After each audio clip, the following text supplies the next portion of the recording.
From Hollywood, it's time now for... Johnny Dollar. Inspector Harniger of the Zurich Police, Herr Dollar. Hi, Inspector. Where are you? Downstairs in the lobby of the inn. I came up from Zurich to see if that picture postcard I sent you was of help in locating the stolen diamonds. Afraid not, Inspector. I located the chalet on the postcard, all right. It's sort of a shelter for skiers up on a ridge. Well? Well, when I got there, the place had been turned upside down. If the diamonds were hidden there, somebody sure beat me to it. I see. So it looks like we're at a dead end. Perhaps not. What do you mean? You recall that in Zurich, a large man attacked you thinking that you had the diamonds? Recall it. I've still got the lumps to prove it. What about him? A man answering that description bought a railroad ticket here to Kleibach last night. Oh? We have reason to believe that he is somewhere here in the village now. That could mean that the diamonds that he and you are looking for are here after all. I'll be right down, Inspector.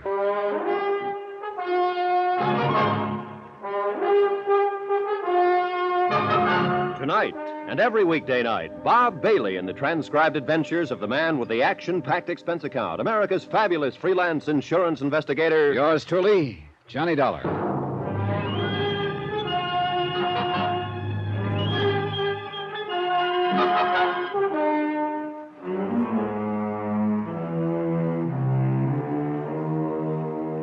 Expense account submitted by Special Investigator Johnny Dollar. To the Home Office, Global Casualty in Hartford, Connecticut. Assignment, the picture postcard matter. Location, Kleibach, Switzerland. Expense account continued. Item 9, 70 cents. 1 pot of coffee for Inspector Honiger and myself at the Kleibach Inn. Ah, most perplexing case, Herr Dollar. A skillfully timed robbery of the uncut diamonds at the Zurich airport last week, and then these puzzling postcards supposedly giving the location of the diamonds. Yeah, they've got to be the key, Inspector. If we could only figure them out. Look, we know now that Sebastian was in on the robbery and was trying to negotiate secretly for the return of the stones. Yeah, and he told you before he was murdered that the postcard he gave you was a part of the key to the location of the diamonds. That's right. It was signed by a man named Gruner. And according to Ilse Schaefer, Gruner was a friend of Sebastian's. Her description of Gruner matches one of the men in the robbery at the airport. And what of this young lady, Ilse Schaefer? What do you make of her? Well, that's a good question, Inspector. I wish I knew the answer. I hope she's in the clear. Hope? Oh, I see. All right, so I'm normal. Yeah, she is a very attractive young lady. But there is also the chance that she is involved, that she killed Sebastian. I know. She could be involved, or she could be innocent. It's a 50-50 proposition, I guess. Pay your money and take your choice. Want coffee, Inspector? Please. Thank you.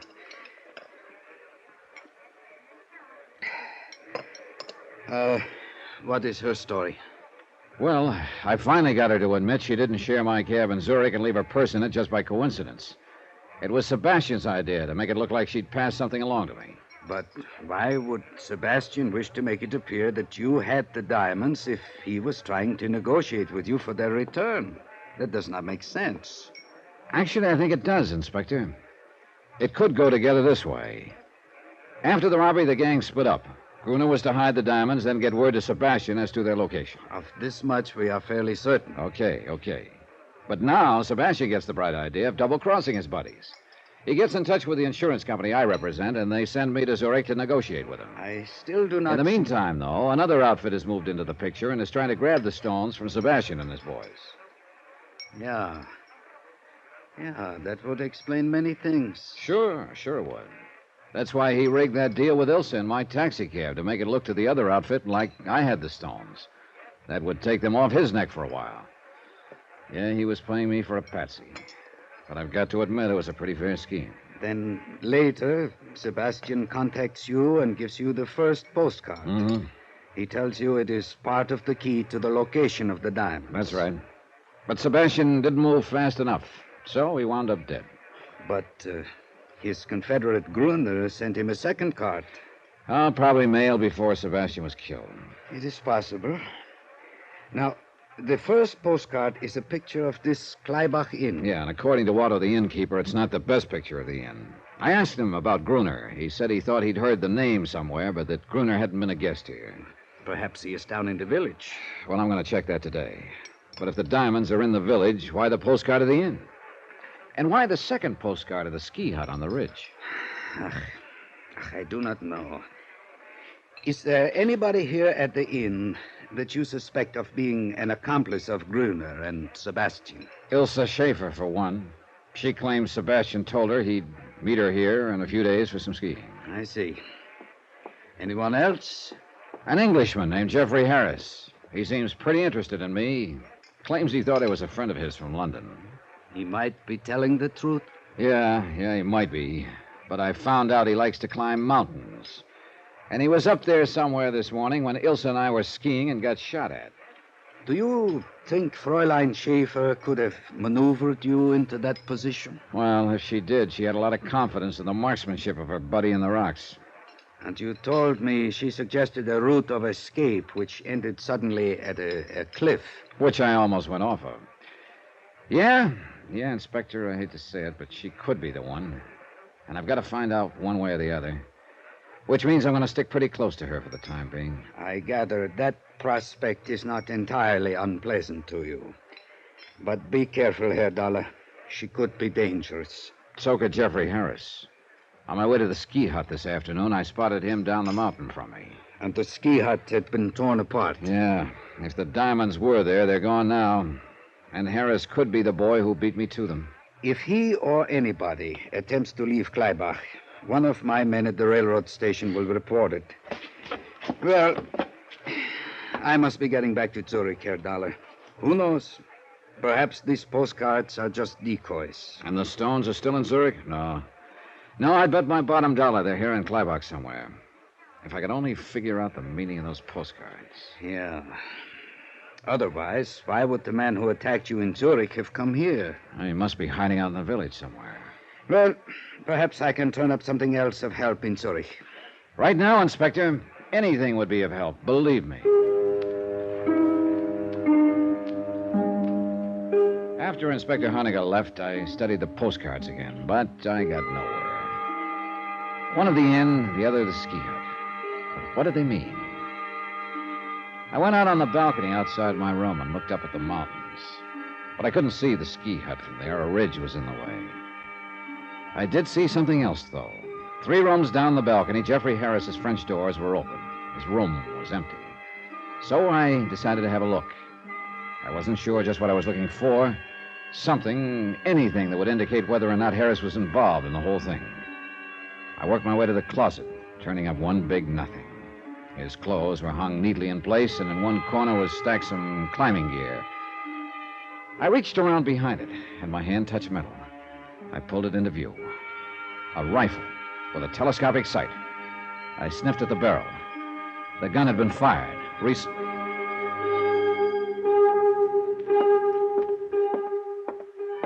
Good evening, Herr Dollar. Hello, Otto. Look, have you seen Jeffrey Harris lately? The Englishman? Not since late afternoon. All day long he was out climbing the mountain. Yeah, I know. He no sooner got back than he went out again. Before dinner. And it was a good dinner tonight, too. Any idea where he went? Nein. Could be in the village. Look, tell me something. When he arrived here at your inn, did he have a gun case in his luggage? He had a lot of climbing equipment, but I did not notice a gun case. Well, he could have taken it apart and packed it in his suitcase. Why do you ask, Herr Dollar? Oh, skip it. I'll see you later, Otto. Johnny, Oh, hello, Elsa. I've been looking for you. Yeah? Have you been able to find out who are shooting at us up on the ridge this morning? I'm not sure yet. You still do not trust me, do you? I don't know, Elsa.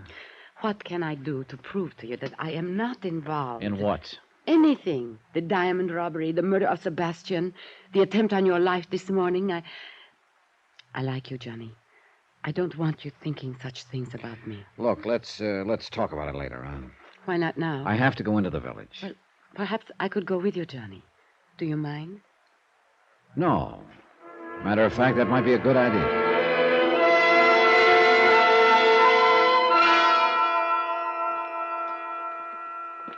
Nice in the village tonight, isn't it? Yeah, it is. Quiet, too. You seem to be looking for something, Johnny. For someone, Elsa. Who? The Englishman, Jeffrey Harris. Oh?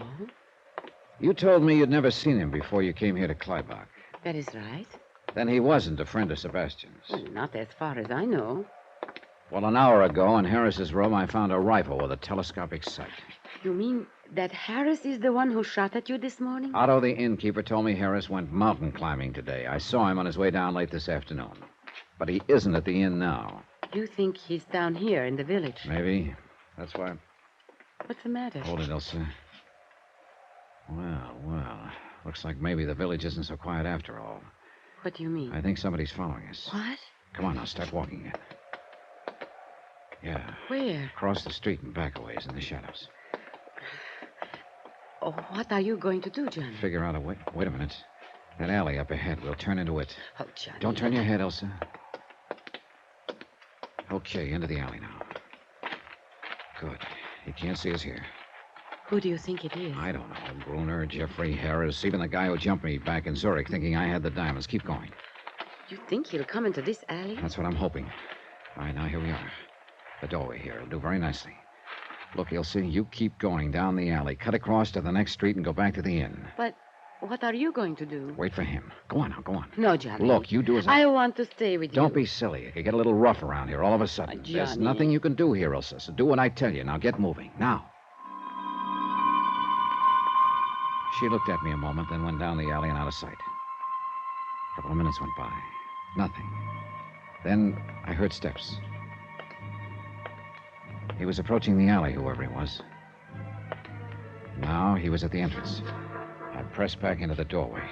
A few more feet. Oh, wait a minute. He decided not to bite. I edged out of the doorway and back to the mouth of the alley. Then I stuck my head around the corner. Nobody. He must have ducked into a building or down the street. It sounded like Ilse for the next street. I cut through the alley. Then I spotted a couple of people in front of a small hotel down the street. They were jabbering excitedly. There was a man crumpled up on the ground. Ilse saw me and ran over. Johnny. Oh, Johnny. What's the matter, Ilse? He fell out of the upstairs window, almost in front of me. Who is it? It's Sebastian's friend, Gruner. Gruner. The guy who'd been writing postcards to Sebastian. Gruner. The only man in the world who knew where the diamonds were hidden. My one lead. Dead.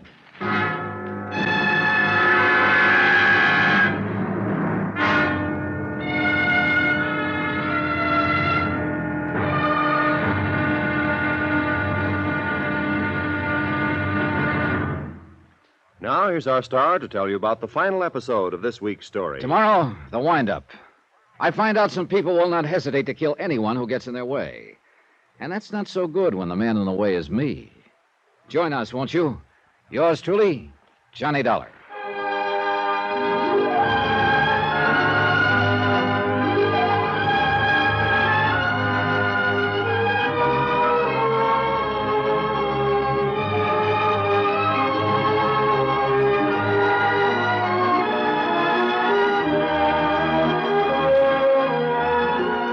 Truly, Johnny Dollar, starring Bob Bailey, is transcribed in Hollywood. Written by Robert Reif, it is produced and directed by Jack Johnstone. Be sure to join us tomorrow night, same time and station, for the next exciting episode of Yours Truly, Johnny Dollar. Roy Rowan speaking.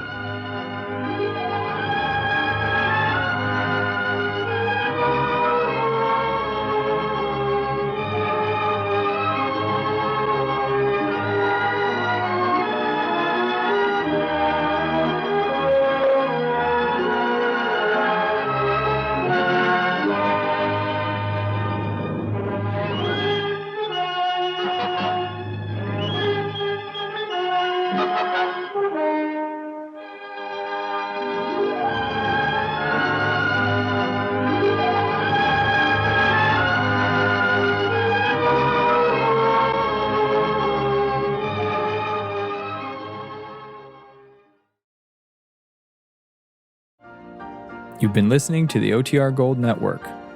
Find more classic radio at otrgold.com.